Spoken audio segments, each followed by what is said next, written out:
जय हिंद दोस्तों, मैं अब्दुल कलाम आजाद आरजेड क्लासेस में आपका स्वागत करता हूं। इस वीडियो के अंदर एक्सरसाइज 3.1 का हम लोग क्वेश्चन नंबर 3 सॉल्व करेंगे। अब यहां पे जो क्वेश्चंस पूछ रहे हैं इस पूरे एक्सरसाइज में, वो आपको एक इक्वेशन का फॉर्मेट दिया हुआ है, वहां से आपको अलजेब्रिक फॉर्मेट में और ग्राफिक रूप में आपको रिप्रेजेंट करना है, यानी कि आपको ग्राफ के द्वारा रिप्रेजेंट करना है और बीजगणितीय रूप में उसको रिप्रेजेंट करना है। तो आइए चलिए शुरू करते हैं। शुरू से लेकर अंत तक आप वीडियो में जरूर बने रहिएगा, यकीनन आपको आसानी से ये सवाल समझ में आएगा। तीसरा क्वेश्चन आपसे बोल रहा है 2 किलोग्राम सेब और 1 किलोग्राम अंगूर का मूल्य किसी दिन 160 रुपया था और 1 महीने बाद 4 किलोग्राम सेब और 2 किलोग्राम अंगूर का मूल्य 300 रुपया हो जाता है। इस स्थिति को बीजगणितीय और ग्राफीय रूप में रिप्रेजेंट करिए, निरूपण करिए। दो चीजें यहां पे प्रयोग हुई हैं, एक तो सेब है, दूसरा अंगूर है। तो सेब को आप x के रूप में मान लीजिए और अंगूर को y के रूप में मान लीजिए। अब मानना क्या, रूप में मतलब पैसा, बात हो रही है पैसे की। 2 किलोग्राम सेब और 1 किलोग्राम अंगूर का दाम कितना है, 160 रुपए। तो दाम ही तो बोल रहा है, तो मानेंगे क्या आप, दाम। तो सबसे पहले चलिए शुरू करते हैं। मान लीजिए, माना 1 किलोग्राम सेब का दाम x रुपया और 1 किलोग्राम अंगूर का दाम y रुपया मान लिया आपने। अब इससे क्या हुआ, आपके पास दो वेरिएबल आ गए। क्वेश्चन में बोल रहा है, क्वेश्चन के अंदर बोल रहा है 2 किलोग्राम सेब और 1 किलोग्राम अंगूर का दाम 160 रुपया है। तो आपको क्वेश्चन के अनुसार, आप प्रश्नानुसार लिखना चाहें लिख लीजिए, बेहतर रहेगा। तो 2 किलो सेब का दाम, देखो 1 किलो सेब का दाम x है, 2 का मल्टीप्लाई कर दोगे 2x हो जाएगा। और 1 किलो अंगूर का दाम, तो y उसमें जोड़ दिया, 1 किलो अंगूर का दाम आपने माना ही माना है, इसको जोड़ दिया। तो अब ये क्या हो जाएगा, कुल रुपया होगा। कुल रुपया कितना था, 160 रुपया। ये आपका बन गया इक्वेशन 1। दूसरा इक्वेशन या दूसरा कंडीशन आपसे बोल रहा है कि 4 किलोग्राम सेब प्लस 2 किलोग्राम अंगूर का दाम 300 रुपया हो जाता है 4 महीने बाद। ठीक, तो महीने से कोई मतलब नहीं है, कितने दिन बाद भी हो क्या फर्क पड़ता है। 4 किलोग्राम सेब, 1 किलोग्राम सेब का दाम x रुपया है, तो 4 किलोग्राम का दाम क्या हो जाएगा, 4x हो जाएगा, प्लस 2 किलोग्राम अंगूर का दाम तो 2y। ये कितना कुल रुपया हो जाता है, 300 रुपया।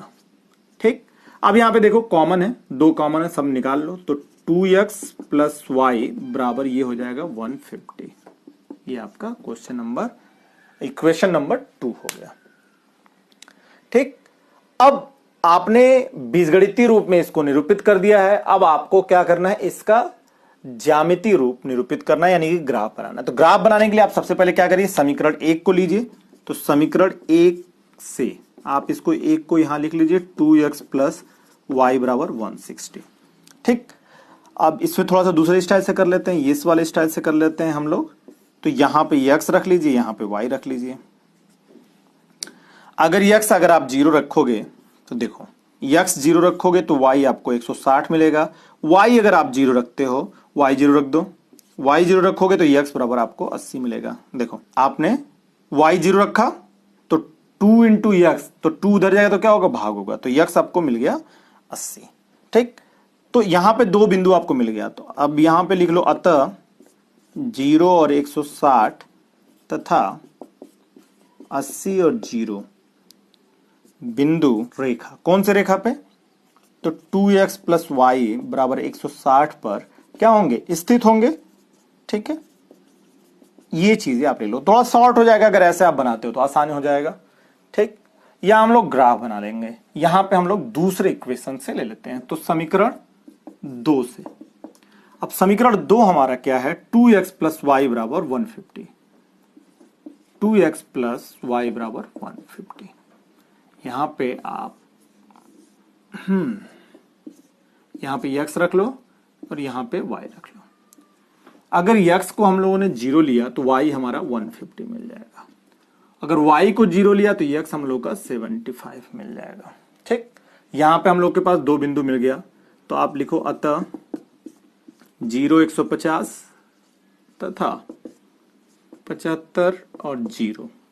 ठीक, 0 150 और 75 और 0, ये दोनों बिंदु अब ये दोनों बिंदु कहां पे हैं, किस रेखा पे, 2x प्लस वाई बराबर 150 पर स्थित है। ये आप चीजें लिख लीजिए। ठीक, अब देखो ग्राफ बनाना, यहां पे हम लोग इसको आसानी से ग्राफ बना सकते हैं। यहां पे भी देखो हमारे पास बड़ी बड़ी वैल्यू है, L1 का 150, 0 150 75 जीरो, इसका 0 160 80 जीरो। तो ये बहुत बड़ी बड़ी संख्या है। तो इसके लिए हम लोग को क्या करना चाहिए, स्केलिंग करना पड़ेगा। 20 का ले लेते हैं। तो 1 सेंटीमीटर, पैमाना आप यहां पे लिखिए किनारे कहीं पे, 1 सेंटीमीटर होगा 20।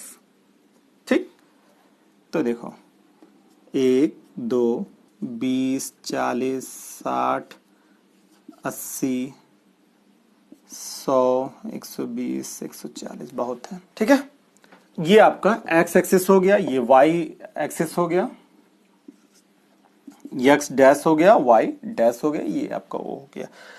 चलिए पहला L1 रेखा बनाते हैं। तो 0 160 0 160 0 160, जीरो मतलब यक्स आपका जीरो कहां होगा, यहां पे होगा। तो ये आपके पास हो गया 0 160, इसको आप ऐसे लिख लीजिए 0 160। ठीक, 80 और 0, तो 80 यहां पे आ गए, 0 ये हो गया। ठीक, तो ये आपके पास हो गया 80 और 0। अब इन दोनों को आप मिलाते हुए रेखा खींचते हैं। ये आपका L1 रेखा है, चाहो तो आप इसका नाम भी लिख लो, ये आप लिख लो L1 2x प्लस वाई बराबर 160। तो ये L1 रेखा इस रेखा को रिप्रेजेंट कर रहा है। ठीक, ये जा रहा है आपका 0 160 से और 80 0 से। दूसरी वाली रेखा को बना लो 0 150। तो 0 150 0 एक्स एक्सिस 150, तो देखो इन दोनों के बीच में होगा कहीं ना कहीं। तो ये आप लिख लीजिए यहां पे 0 150। भाई देखो 20 20 का अंतर है, तो बीच वाला ही तो होगा। उसके बाद 75 और 0 75, देखो ये 70 होगा और इन दोनों के बीच में ये 75 होगा। तो इसको आप लिख लो यहां पे 75 और 0, और इन दोनों को मिला दो, तो ये आपका L2 रेखा हो गया। ठीक, तो इस तरह से इसका ग्राफ बनेगा। तो ये दोनों ग्राफ एक दूसरे को इस तरह से रिप्रेजेंट कर रहे हैं। ठीक है, उम्मीद है आपको आसान लगा होगा, समझ में आया होगा।